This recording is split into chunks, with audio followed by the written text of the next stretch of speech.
el pago del impuesto. No, si usted tiene pago cero y tiene ese beneficio, no se lo van a devolver. Solamente aplica para el pago del impuesto. ¿Ok? Y después otras actualizaciones que hoy está todo digitalizado, ¿cierto? La nueva incorporación de hace un par de años atrás es el libro de remuneración electrónico que hay que declarar en la dirección del trabajo. Ese libro electrónico está ya enlazado con el impuesto interno para la declaración 1887.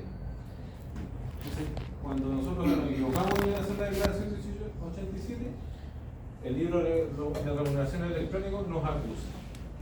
Hay un enlace. Entonces, esas son nuevas modificaciones que han ido habiendo, nuevos avances con cuanto a lo que es la tecnología y la progresión en la digitalización del sistema. ¿Okay? Hoy en día el sistema que existe para este tipo de cosas, para este tipo de procesos, es sumamente avanzado. Es una base de datos tremendamente grande.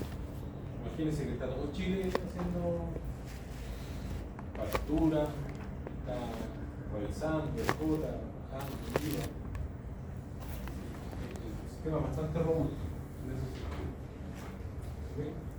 Por lo demás, de ahí salen las fiscalizaciones. La estructura, ¿cierto? Primeramente, ¿qué se debe determinar? Ojo, y vuelvo a insistir, esto desde el punto de vista de la auditoría, desde el punto de vista auditor. ¿Dónde me concentro? Yo no estoy hablando de cómo vamos a presentar el formulario 22. Porque eso yo lo vieron en renta. Porque es lo que vamos a ver en los puntos críticos que yo tengo que concentrar mi esfuerzo en revisar. Y uno de ellos es la base imponible. La base imponible o la determinación de la base imponible para cualquier régimen es vital. ¿Por qué? Porque aquí están concentrados los ingresos y los egresos de cada empresa. De cada empresa. Las personas naturales también tienen base imponible. Están determinados por los ingresos que perciben las personas. ¿Okay? Entonces, estos son los puntos críticos, ¿cierto? Los créditos tributarios. Contadores, créditos. ¿A qué se refiere cuando hablamos de crédito?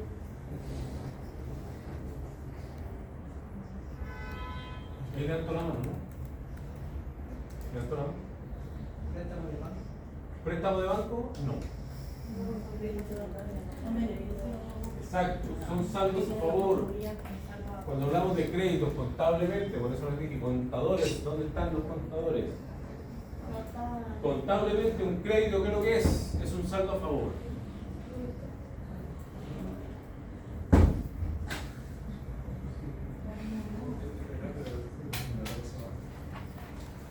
Entonces, un crédito es un saldo a favor, un débito es un saldo en contra.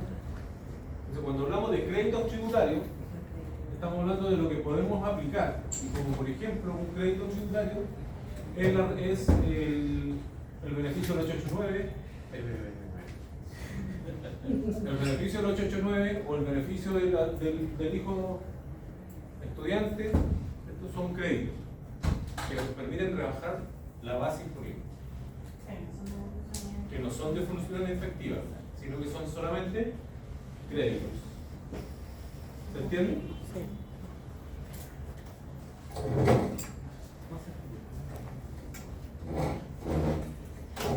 ¿Dudas?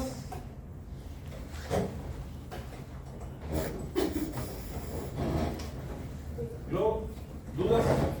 Sí, profe, ¿podría repetirme sobre lo que él dijo, el beneficio exclusivo para personas naturales que emiten boletas honorarios? Como que no me quedó muy claro eso. Lo que pasa es que todos tenemos ahí ciertos créditos tributarios que son los beneficios, son créditos tributarios. Todo el mundo tiene esos créditos tributarios y uno que es general para todos es la bonificación por hijo estudiante, ¿cierto? Sí. Y de hecho el beneficio por hijo estudiante que se aplica un 50% al padre y un 50% a la madre. Y es cedible.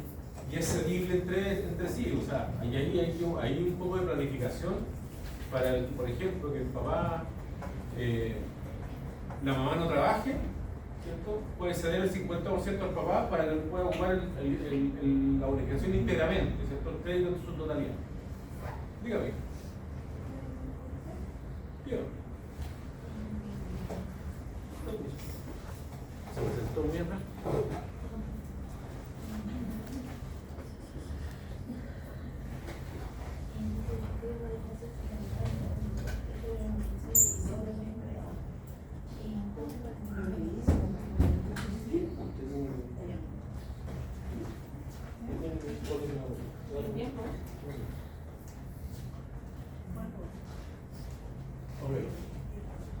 ¿Y qué estábamos hoy? Me voy a explicar sobre el beneficio exclusivo para las personas naturales Ya, que ese emiten es boleta ese honorario.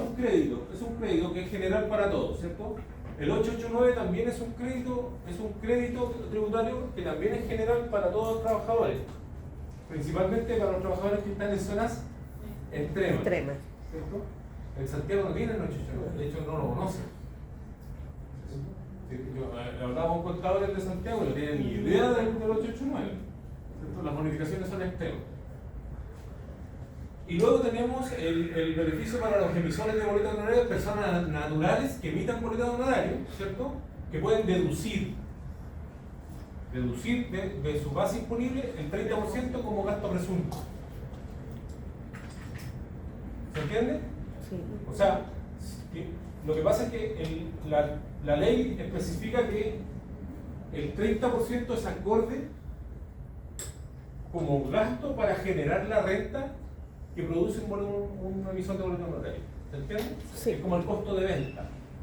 Para hacerlo más, para hacer el enlace entre, es como el costo de venta. Entonces yo invertí el 30% de mis ingresos para producir mis ingresos como emisor de boleto honorario. Entonces ese es un beneficio. Entonces cada vez que yo reviso tengo que también estar acorde con los créditos que se pueden aplicar a cada proceso de renta. Por eso le estoy diciendo que la mirada de esta materia es desde el punto de vista de revisión y de teoría, ¿cierto? Y si se van dando cuenta, vamos entrando en lo que es planificación hacia el futuro. O sea,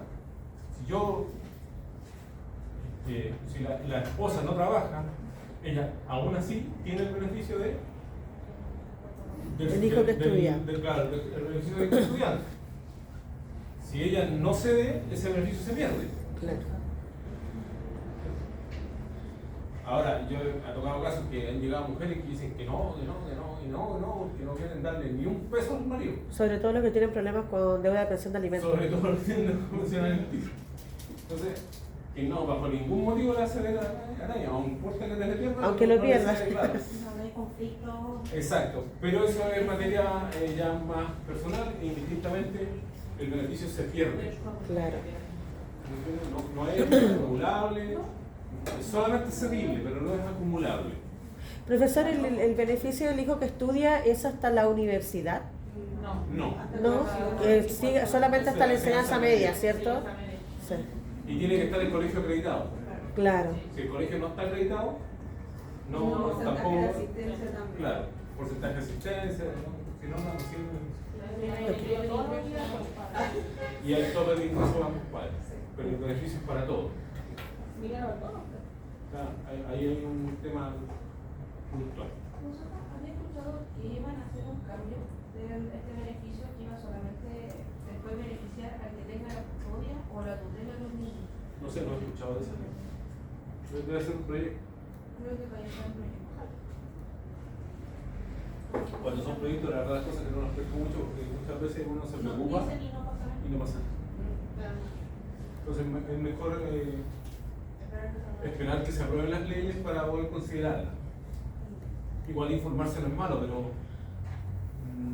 la verdad es cosas que yo prefiero cuando tomo actualizaciones me enfoco en lo que ya está aprobado. ¿Ya? Porque lo que no está aprobado muchas veces no tiene futuro o no llega a perder es pérdida. Ahora que está centrando de todo, No, ahora prometen tan grande. ¿Alguien más está levantando? Le paro el tiro, tranquilo. Esos son los borreguitos. Otro punto también crítico dentro de este punto de revisión que tenemos que analizar, ¿cierto? Son los cálculos finales, tanto como la determinación del impuesto, si corresponde o no. Tenemos una tasa de impuesto que es progresiva hoy en día, ¿cierto? Que partió por ley es un 25 para los 14 de A, 14 de D, 14 de 8 y un 27 para el 14A. Pero se aplicó una contingencia el año 2021 con respecto a pandemia que bajó al 10% para los dos regímenes menos complicados, que son el 14 de D y el 14 de 8. Y esa tasa ha ido progresivamente recuperando espacio para llegar nuevamente al 25%. Partió en un 10 y hoy en día estamos en un 12,5. ¿Cierto? Posteriormente esto va a llegar nuevamente al 25. Y aquí hay un tips para los contadores. Cuando impuesto interno determina, ¿cierto?, un ppm específico para cada empresa según sus ingresos del periodo anterior. Determina un ppm para el periodo siguiente, un ppm mínimo. Y aquí es un poco de planificación. Tenemos que tener claro que por cada peso que ingresa, como que se tiene como ingreso a la sociedad, a la empresa, de ese peso tenemos que pagar el 25% como impuesto. O sea, por cada peso se paga el 25% como impuesto. Pero resulta que quienes guardan o declaran un ppm del 0,25. O sea, están el 25%, estamos el 1000% estamos guardando para impuesto a la renta. Y después preguntan de por qué tengo que pagar. Claro, ¿por qué tengo que pagar tanto? Entonces, muchos contadores no buscan esa alternativa de, en vez de que paguen el 0,25, pagar el 1 o el 2% de sus ingresos, que les va a permitir tener un mayor soporte. Dentro de la asesoría que yo hago, por ejemplo, tengo una empresa que paga el 12%. Una consulta, profesor. El profesor ya me explicaba que el PPM tiene también la condición de habitualidad. O sea, por ejemplo, si usted le dice al cliente un 1% y después uno no puede proceder al 0,25, o sea, no puede retroceder. No, es que ahí hay un tema que se tiene que manejar. Por ejemplo, si yo declaro como ppm voluntario, yo lo puedo cortar cuando quiera. Sí, porque cuando yo lo declaro en el formulario 29 y lo hago habitual, me cambia el nivel automáticamente, no puedo volver atrás. Aunque siempre que hago el hecho por el formulario 29 va a aparecer la tasa base. Claro. Pero yo no puedo volver atrás. Pero si yo lo hago en forma voluntaria, o sea, se declara tal cual viene el formulario, la tasa que viene, y en el formulario 50 declaro el ppm voluntario, que es la diferencia. Yo el formulario 50 lo puedo pagar cuando sea necesario. Si no tengo plata, pago el 0,25. Por eso se llama voluntario. Ahora, yo en mi caso, ppm voluntario para mí, no. Yo creo que si uno, nosotros salimos a evangelizar a los contribuyentes con respecto a lo que es la conciencia de pago de impuestos, ¿cierto? Y somos custodios de que el proceso se haga de la manera correcta. Por ende es importante que cada quien, según sus ingresos, pueda cotizar un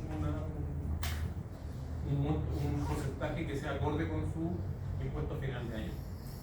Entonces, si por ejemplo a mí me ha tocado empresas que han llegado nuevas, que veo que sus niveles de ingresos de ventas son bastante altos, pero su cotización de PPM es muy baja, estoy claro que al final del periodo el impuesto que va a tener que pagar va a ser más alto que lo que tiene guardado. Entonces ahí es donde uno aconseja subir el PPM. Si quiero subir un PPM de golpe muy fuerte, lo bajo con el formulario 50. ¿Para qué? Para que no se informe de habitualidad, cierre el periodo con un PPM ya un soportado mucho mayor y parte enero con un PPM ya más normal y más establecido para soportar el periodo siguiente. Entonces, esas son prácticas que se van jugando y que se van revisando también en el formulario. ¿Cuánto es el PPM que está cotizando? Como les decía, yo tengo un cliente que cotiza el 12%. El 12%. de sus ingresos. Y paga impuestos por casi 19 millones de pesos. Paga impuestos por 19 millones y siempre tiene devolución. Porque generalmente junta 24, 25, hasta 30 millones de ppm. Entonces, ¿y saben qué? Se genera una situación de conformidad del cliente, del contribuyente. Claro, porque el cliente no se da cuenta cuánto es lo que paga, se preocupa de cuánto le están devolviendo.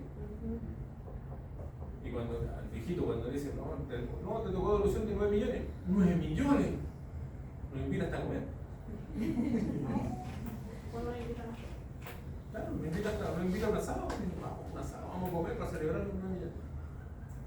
Ya el viejo nos ve y dice, ¿cuándo me va a devolver este año? Ahí está la factura del colegio servicio. No, ese no es. ¿Me entiendes, no? Entonces, y eso es planificación. Y la planificación se da también en base a los conocimientos que usted tiene del manejo.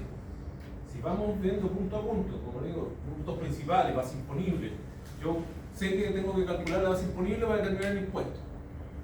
Ahora, si yo soy más práctico, digo ya no, yo tengo que pagar el 25% por cada 100 lucas, tengo que pagar 25 lucas. Entonces, yo me marco en eso. Indistintamente que después de eso yo tengo que hacer las deducciones, entonces ya no van a ser las 25 lucas y obligatoriamente van a tener devolución. Y al tener obligatoriamente devolución, usted va a quedar como rey. Es una técnica de satisfacción. Y ahí cumple dos objetivos. Una, permite que su contribuyente pueda cumplir con los impuestos sin apretarse los bolsillos. Sin tener sin estar con la firma, yo le tengo que pagar 4 millones y no los tengo. Y tengo que estar repartiendo en tesorería y tengo que estar pagando intereses sobre tesorería. ¿Para qué? ¿Se entiende?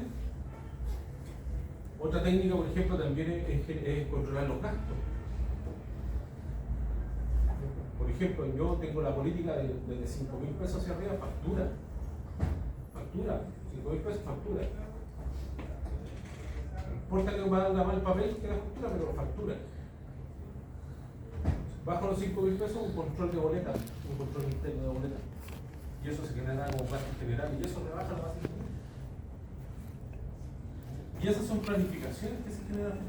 Y es donde tenemos que controlar aquí el cálculo. Por ejemplo, tengo un cliente que no guardaba ninguna boleta de los peajes y tenía servicio en el aeropuerto. Pagaba todos los días 4, 5, 6 peajes diarios. Imagínense, 2.000 pesos por 6, está 12 lucas, 15 lucas todos los días, puro peaje. Y es plata perdida.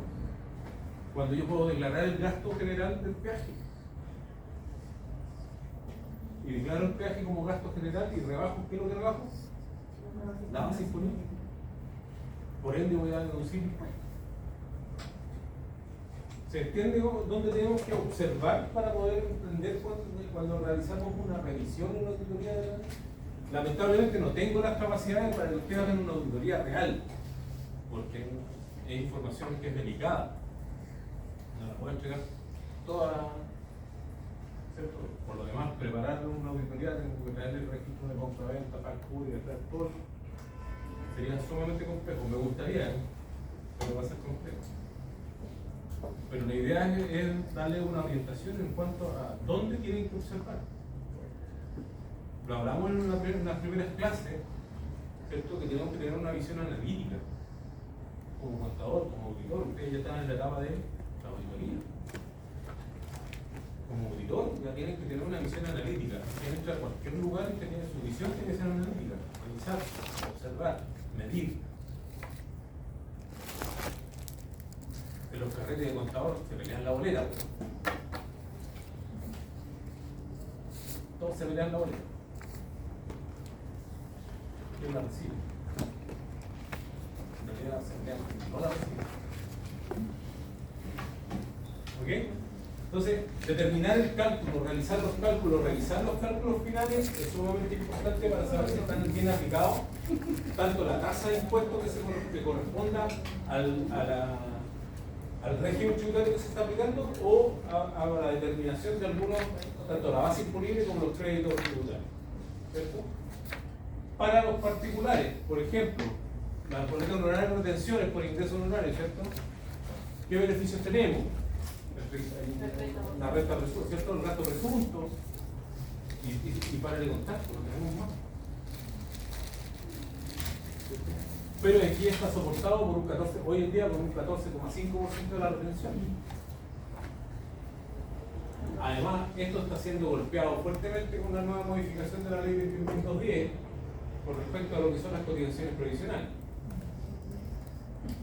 que hoy en día están casi en un 70% de la retención está siendo objeto de descuento para FP, claro, condiciones provisionales, pero se pretende llegar al 100%. O sea, la boleta de honorario en un par de años más no va a tener devolución. Ya tengo un tip, pero eso lo es. Creo que una consulta, ¿hasta qué porcentaje se estima que va a subir en las boletas de los honorarios?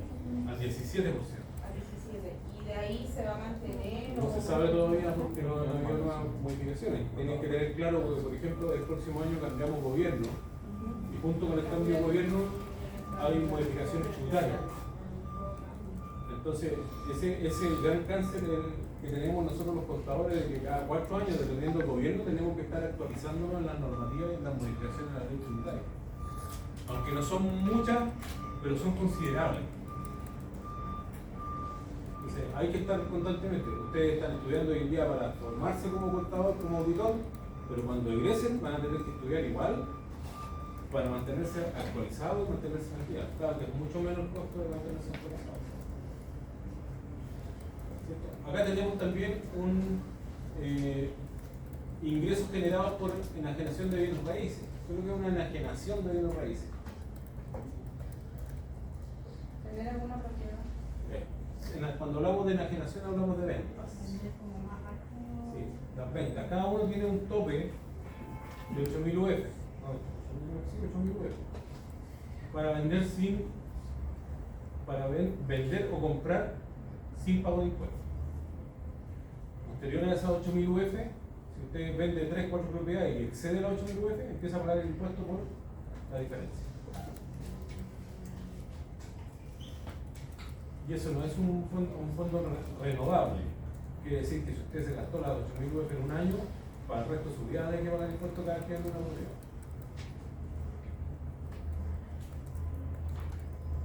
Pero y si compra igual se le resta, ¿no? Sí, pues no se lo resta. Si compra, no. Cada uno tiene un beneficio de 8.000 UF. Además, Disculpe, una consulta que pasa con las casas que pagan contribuciones, o que son los terrenos que pagan contribuciones. es que lo que pasa es que lo que es la contribución. Sí, no es un impuesto, pero ¿a qué? Es como el terreno, ¿no? Impuesto al terreno. No es un impuesto a la casa, es un impuesto al terreno. Es el arriendo que cobra el Estado por tener una casa en su territorio. En una aplicación bastante burda, eso es la contribución. Que muchos consideran que es un robo, pero es un impuesto territorial. ¿Sí? ¿Y eso siempre se va a pagar de por vida o hay algún...? Hay exenciones con respecto a ese impuesto y que no afectan en la renta. Todos piensan que la contribución afecta en la renta, pero no afecta en la renta, porque es un impuesto territorial. Es distinto a los ingresos. Lo que sí afecta, por ejemplo, es el arriendo de propiedades. Si yo percibo ingresos por arriendo de propiedades, sí me va a afectar como persona natural la venta o arriendo de propiedades, porque me está generando un ingreso, sea habitual o no sea habitual, ¿cierto? O sea del giro o no sea del giro. Como persona natural, yo tengo mi casita que la heredé, pero yo la estoy arrendando. Entonces eso, hoy en día, con las nuevas actualizaciones, no sé, los que trabajaron en el proceso de renta este año, hay una pestaña ahora donde dice cuáles propiedades son tuyas y tienes que declarar en qué condiciones están. ¿Y cuánto porcentaje tienes de como mayor? Claro, en qué condiciones están. Están como arriendo, usufructo, en qué situación están. Y si te está generando ingresos, te va a sumar en el rol complementario. Entonces, por eso les digo, hay que manejar, cuando hacemos revisión, hay que manejar bien en qué revisión estamos metiendo. No vamos a meter una revisión de una renta de persona natural, una renta inclusive de un profesional también, por los médicos, por ejemplo, que son los que más tienen problemas en su declaración de renta. Después tenemos lo de las rentas de primera categoría, ¿cierto? Con respecto a las empresas. Y con respecto a la empresa, en qué régimen está tributando, y cada uno tiene especificaciones distintas que debemos conocer. Por ejemplo, las vamos acá a pasar todas, pero sí tenemos que entender claramente qué es lo que estamos haciendo y después con el tiempo se van haciendo. Por ejemplo, el IVA exportador para las exportaciones, cómo afecta la renta dentro de las exportaciones.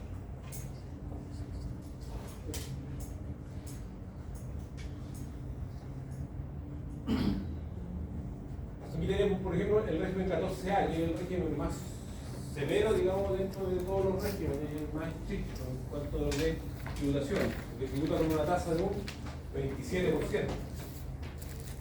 Y ese 27% está calculado en lo que es desde la base disponible, se determinará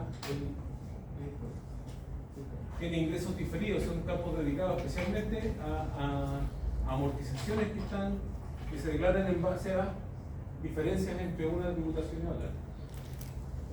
Ellos, por ejemplo, ¿qué es lo que pueden rebajar? Donaciones y créditos algunos. Ese es un beneficio. Ahora, no todas las donaciones son aplicables. No hay llegar y donar. De hecho, en el magíster estábamos analizando el caso de Falca cuando donó $1 millón, o 1.000 millones de pesos, no sé cuánto fue. Hizo una donación de 1.000 millones y resultó que Falca no rebajó ningún impuesto con eso. Y todos dijeron, no, si está rebajando impuestos. Falca no rebajó ningún impuesto. ¿Ah? No, yo creo que yo hoy en día pienso que Falca lo donó porque es una buena persona. No tenía ningún beneficio. No tuvo ningún beneficio. O sea, por eso, para tener esa imagen de buena persona. Sí, pero una buena persona lo hace, o sea, el que quiere hacer marketing lo hace una sola vez. Este tipo lo hace siempre. Y con todas sus donaciones no rebaja ningún impuesto. Las lucas que le pasó a los mineros tampoco le bajan impuestos. El viejo va a la calle y te regala el reloj. Uno con suerte le pasa 100 pesos que fuma en la esquina. Y eso lo dice dos veces. Entonces, si tú te puedes analizar, la donación está muy regulada. Por lo demás, para las donaciones hay un tope.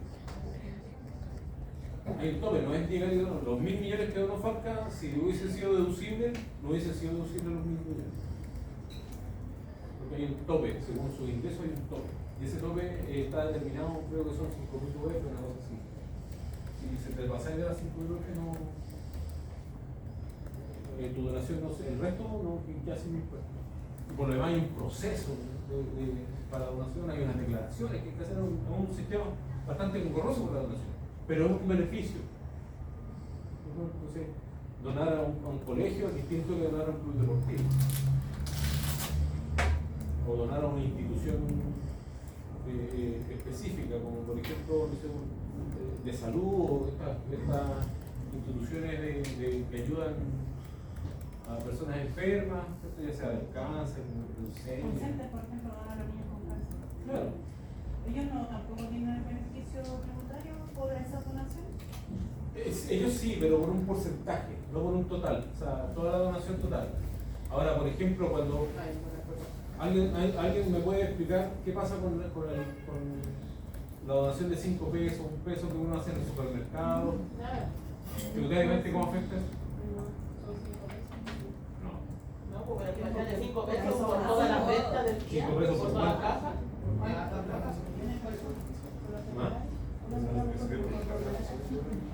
Ya, pero y ahí viene un proceso, y ahí yo no estoy seguro, pero yo considero que es un abuso de parte de los supermercados. Yo en lo personal no dono los 5 pesos. Exacto. Yo no dono esos 5 pesos, lo que sí hago, se los dejo en la caja a la niña. Para acá. Es Yo- para ellos. Se lo dejé en la caja a la chica y la chica después cuando hace el día hace su cuadratura, la diferencia se lo queda a ella. Entonces, yo no dono los 5 pesos, déjalo en la caja. Si lo hacen, las niñas le dicen gracias. ¿Por qué? Porque esos 5 pesos que tú donas, la empresa después tiene que la va a donar, pero va a recibir el beneficio de la donación gracias a usted. Finalmente. ¿Se entiende? Bueno, eso es lo que yo pienso. No hay otra forma que... Una vez cuando hicimos el curso de los que el año pasado, el tema de la operación recta, la persona que nos hizo la instrucción dijo que no. Que yo le expuse el caso de Concepto porque trabajé y le pregunté si ellos tenían un beneficio tributario, que no, que era como, porque ellos eran buena gente, por decirlo de una manera. Claro, pero no tiene ningún tipo de beneficio. Que muchas veces las grandes empresas no, pero por ejemplo, por eso te digo que no estoy asegurando que el supermercado lo haga, pero es una alternativa muy viable.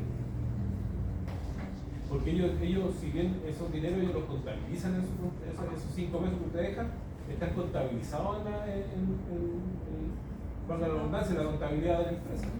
Y para sacarlos de esa empresa tiene que salir de alguna manera. Entonces, si yo lo veo contablemente, esos 5 pesos no es una donación. O sea, no es una donación efectiva. Para mí tiene más sentido dejarlo a la caja que dejarlo a la Forma parte de su registro contable. Por eso digo, para mí tiene más sentido dejarlo a la caja que dejarlo porque la caja puede tener mucho más beneficio. ¿Por qué? Porque por lo demás, a la cajera si se le pierde plata no se lo cuesta a nadie. Esa es una conciencia. Ahora tú Buena información. no vas a dejar los pesos para la caja. Decía, no son pesos, son 10 pesos. ¿Sí? Bueno, entonces, detallando, ¿cierto?, las donaciones realizadas o los créditos aplicables según el régimen 14A, que puede hacer para los beneficios. Por ejemplo, uno de los créditos que puede generar es el 889, que es el beneficio de zona que podamos tener, la zona extrema, que es la primera región y la Punta Arenas. ¿Okay? Aquí una guía paso a paso, pero no es tan paso a paso, está más claro en la guía que se les explicó, está un poco más claro, pero acá está resumido. ¿Cierto? Ingreso, ingresa. Telita, ¿qué pasa ahí? Ingreso de ingresos. No hizo la control de calidad. Estáis durmiendo, ¿ah? Le digo el autodenunciante. Muy bien. Más profundo. Eso va a hacer las cosas primero. Bien, los ingresos de ingresos, los ingresos disponibles, ¿cierto? Puntos. Vuelvo a insistir, desde el punto de vista analítico, desde el punto de vista de revisión, esto con respecto a los ingresos disponibles, ¿cierto? Está una declaración precisa, aplicar la aplicación de los créditos y las deducciones permitidas. Cada vez que yo hablo de ingresos disponibles o de ingresos en general, tengo que aplicar estas premisas, digamos, ¿cierto? Si la declaración es precisa, o sea, si los ingresos realmente están registrados, si son efectivos, ¿cierto? Si la aplicación de crédito corresponde, ¿cierto? Por ejemplo, el 14A tiene un crédito que es sumamente importante, que llega a ser el 50% de su base imponible, que es el 14E, ¿cierto? La reinversión. Y pueden bajar hasta el 50%, o sea, estamos hablando que si tienen 1.000 millones, bueno, igual tienen todo. Pero si tienen 200 millones, 100 millones van a poder deducirlo de su renta como reinversión, aplicando el 14E. ¿Cierto? Y deducciones permitidas, aplicar los gastos aceptados del artículo 21. ¿Cierto? Los cálculos de impuestos desde el punto de vista, ¿qué hora es? Los cálculos de impuestos desde el punto de vista matemático, ¿cierto? El poder determinar la determinación de tasas, ¿cierto? La resta y ajuste y anticipo de retenciones que se puedan gestionar dentro del proceso. Gracias por venir.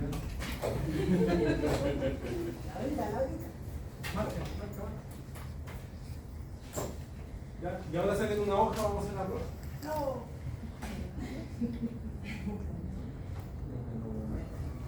Eso fue toda la explicación. Ya, el que entendió, entendió.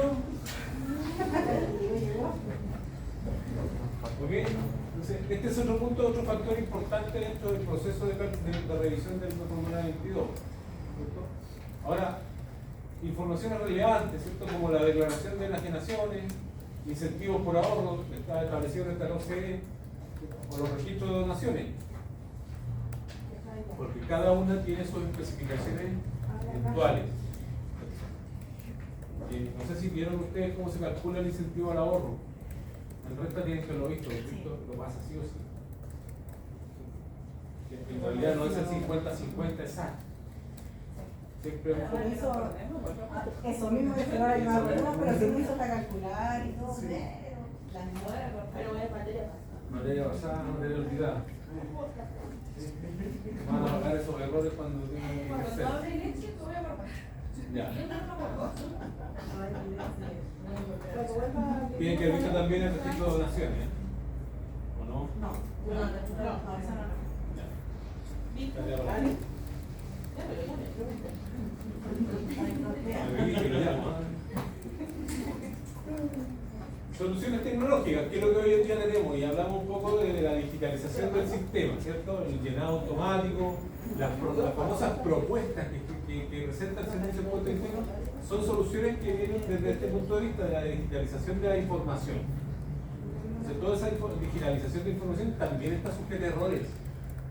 Y eso, chicos, esto es una recomendación de un contador a futuros contadores. Nunca acepten las propuestas. Las propuestas vienen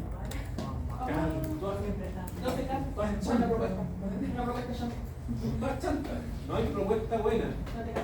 ¿Cierto? A no ser que cobren barato y aceptan la propuesta. Pero no hay propuesta buena. Las propuestas todas vienen en beneficio de la información que está en el impuesto interno. Y no siempre está bien, si lo que pasa es que no siempre está toda la información. Por eso hay que completar. Hay que completar, hay que revisar. Por ende, tienen que familiarizarse con la forma de distribuir. Las famosas plataformas en línea, ¿cierto? Las gubernamentales, como cuáles? La de Servicio Público Interno, tenemos la de son plataformas que están relacionadas entre sí, que entregan información al formulario. ¿Cierto? Y contabilidades avanzadas, que son también los ERP. Los ERP hoy en día funcionan de tal manera que permiten ya hoy en día entregar el balance completo. A veces las declaraciones, hay algunos ERP que entregan las declaraciones por ahí ya listas que uno para fijar y subir. ¿Ah? Sí, hay programas que funcionan el descuento. Pero hay que tener cuidado también de revisar, ¿cierto? Y el control estricto dentro de lo que es el registro de... ¿Dudas estadísticos? Errores comunes que se deben evitar. Por ejemplo, los datos inexactos. El error 300. Chicos, el artículo número 100 del Código Tributario establece la responsabilidad del contador frente a la información que presenta. sea, cada vez que ustedes hacen una declaración, ustedes son los responsables de información. Ojo con eso. Establece la responsabilidad del contador frente a la información que se está declarando. ¿Por qué? Porque el contador, para hacer esta declaración y estos datos sean exactos, el contador tiene que haber tenido a la vista toda la información. Si ustedes no la tuvieron a la vista toda la información, están reflejándose. O sea, la cuchufleta aquí no juega. ¿Ya? Los que quieran cocinar, no, aquí no se puede. Porque corren el riesgo ustedes. Recuerden que de todas las profesiones, las que más pasan la cárcel son las de los contadores. ¿Sí? El contador tiene tanto poder dentro de una institución, tanto poder como responsabilidad. Los fraudes al fisco son artificiados por contadores. Por eso, si no le han tomado el peso a la carrera que están estudiando, de verdad, piénsenlo, porque están estudiando una carrera con bastante poder financiero. Bastante poder financiero. Así que, una recomendación que...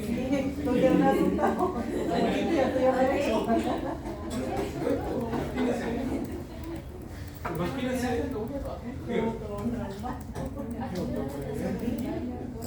otra clase la tenemos hasta como a las 10:20, pero vamos a salir un receso a las 9. Terminando la última hoja, pues. Sí, terminando la última hoja. ¿Tengo tiempo para traspasar entonces? Sí. ¿Ah? ¿Tengo tiempo para traspasar? Sí, pues traspasen no sentido. ¿Qué le iba a decir? Exacto, la responsabilidad que tienen los contadores. Yo te conozco, tengo un cliente que me llegó, un cliente que el contador lo estafó en casi 200 millones de pesos. Pero ¿cómo ellos no revisan su contabilidad? Porque los contribuyentes son de campo. El viejito, este personaje tiene una especialización única en Iquique, que tiene trabajo siempre. Y de hecho, o sea, se enfila porque los atienden, porque ve muy bien, prepara escáneres de médicos, hace un montón de cosas que son muy específicas. Y este viejo está 6 meses en Rusia porque se casó con una rusa. Y se va 6 meses a Rusia. Y durante los 6 meses él dejaba toda su empresa funcionando con el contador. Y el contador, ¿qué es lo que hizo? Empezó a emitir facturas falsas, empezó a chupetear de los IVA, empezó a hacer todo el manejo y lo descargó en 200 millones. Hoy en día el viejo está escondido, el contador está escondido. Lo persigue la tesorería, lo persigue el impuesto interno, lo persigue civilmente, el viejo lo denunció. Entonces, imagínate, ¿cuánto poder tiene y cuánta responsabilidad? Y está vetado en el impuesto interno. O sea, que llegue un contribuyente a decir que fulano es el contador, no se lo van a aceptar, o sea, lo van a perseguir, pero no lo van a sacar va a ser el primero en la lista de fiscalización. ¿Por qué? Entonces, hay que tener cuidado con esta información, los datos inexactos, ¿cierto? Omisiones, ¿cierto? O inadecuada documentación. Por eso son errores comunes, pero que se deben evitar. Yo trabajo con información fidedigna que está a la vista. Y de hecho, si pueden leer el balance que les usted, al final creo que dice eso. Un ratito lo dice. ¿El Excel de la balance? No. Ok. Ahora, otra recomendación, que si ustedes no están en condiciones de poder hacer una revisión como corresponde, busquen asesoría. Eso no significa que no sean capaces, ¿cierto? Yo tengo un asesor tributario en Santiago, ahora, como siempre, nunca cada hora que le pregunto, pero cuando veo casos muy complejos, busco asesoría. Busco asesoría. no significa que no sean competentes, significa que necesitan informarse. Ahora, cada asesoría que yo hago, voy aprendiendo. Y ya después la segunda no se la hago. Después voy aprendiendo. Busquen asesoría por respecto a la interpretación de las normas, algunos casos complejos que requieran, o utilizaciones financieras. ¿Entienden? ¿Dudas, chicos? ¿Preguntas? ¿Consultas?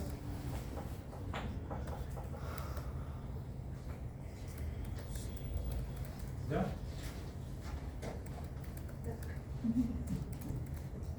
¿Dudas? ¿Yoli?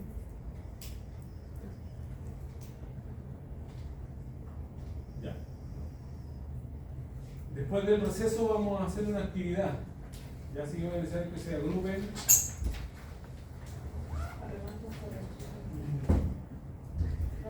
Que se junten en grupos. Yo prefiero que sean 3 grupos. ¿Ya? 3 grupos. No más de 3 grupos. Para trabajar en una revisión del formulario 22. ¿Ya? Así que vamos a tomar unos 20 minutos de break. ¿Tenemos posibilidades para la actividad? No, lo pueden ver en internet, o sea, en el archivo que les mandé.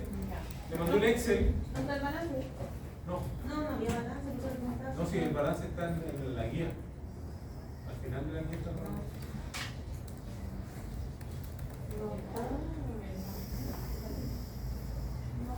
Y yo revisé la guía y mi balance eran 7 Entonces, no ustedes. Te estoy diciendo cómo se puede.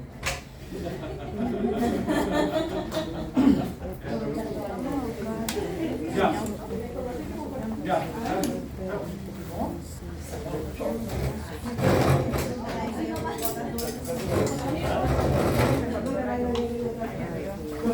Sí, el profe Manuel nos quiere. ¿Pero ahora?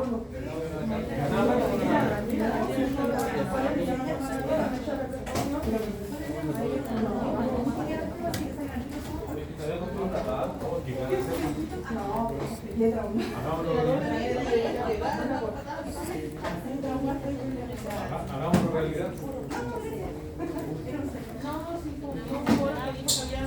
El material de ahora que yo creo que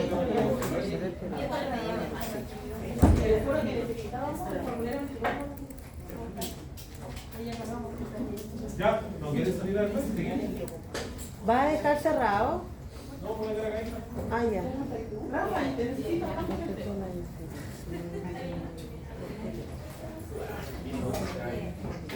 Aquí el Servicio Nacional de la Oye, es que sabéis que estoy con una reventadora. Estrellita, ¿no? ¿Ah? ¿Cómo da? Como la wea. Por Ya. sola. Estrellita taco fue Yo también esa receta. ¿Cómo pasa?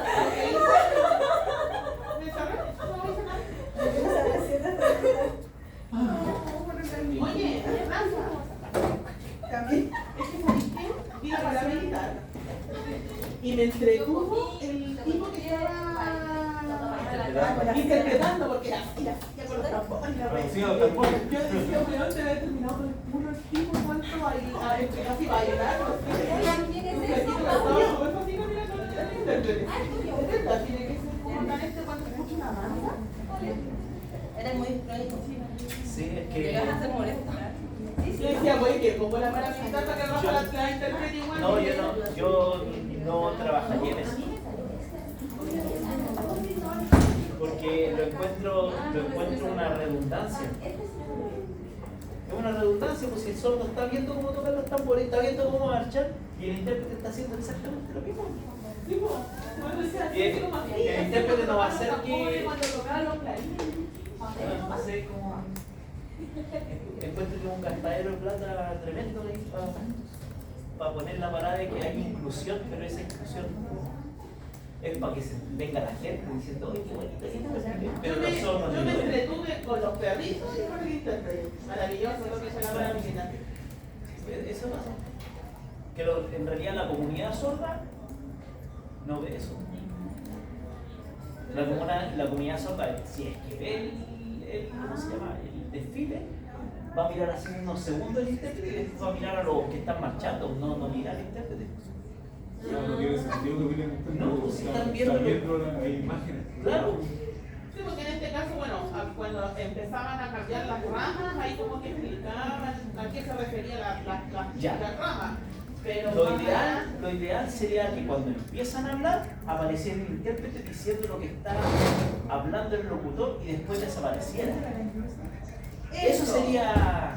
Por eso digo Porque que yo en me ese encontraba- momento le va a llamar la atención es porque le va a indicar que está hablando.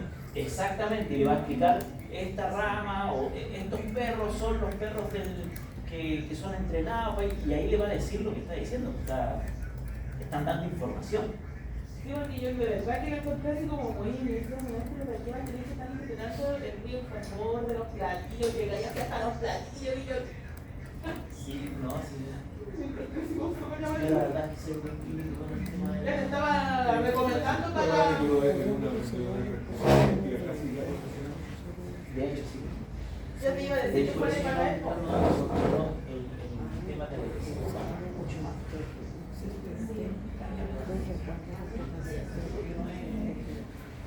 Esto me gusta mucho.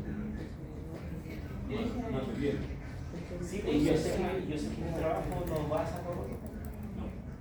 Yo tenía que estar a la expo para los siento hijos. que va a sacar otro. No, beneficia a algunas cosas, impulsa. O sea, es más que nada para cumplir con la... Es como los aportes de los 5 pesos en el supermercado. Y yo me conocí, nunca la más. Dicen que aparte de él, nunca vieron. Así. Ah, no, cuando hablaba antiguamente con mi hermano, pedía plata para comer, pero nunca llegó la plata. Estoy hablando de la herida. Ah, Estoy hablando de la herida. porque al final no Sí, se todo en el mi gobierno. tiempo se hacía la campaña de la botella. Yo vendía rifas, iba a fuera de los supermercados y vendía. ¿Qué le pasa? Pero si no es tanto lo que tienes que escribir. Ah, lo estoy pasando el tiempo. Ay, me voy a hacer leer. Letra clara.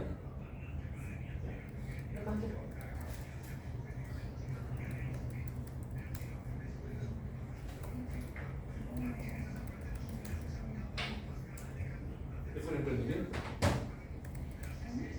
¿Ese es un emprendimiento? No, la mía. No, se la compraron a mí. ¿Se dio boleta? ¿Ah? ¿Se dio boleta? No. La mía representación.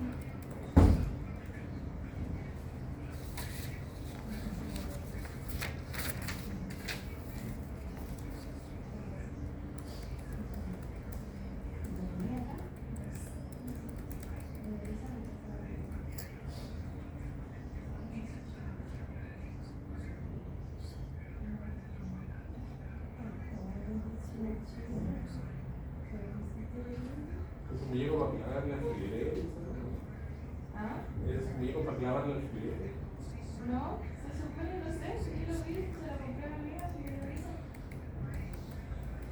Y la estoy dando en el 18 porque está con mi amiga. La lo escuché y me dijo, una cosa se la compré allá en Santiago.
intervino.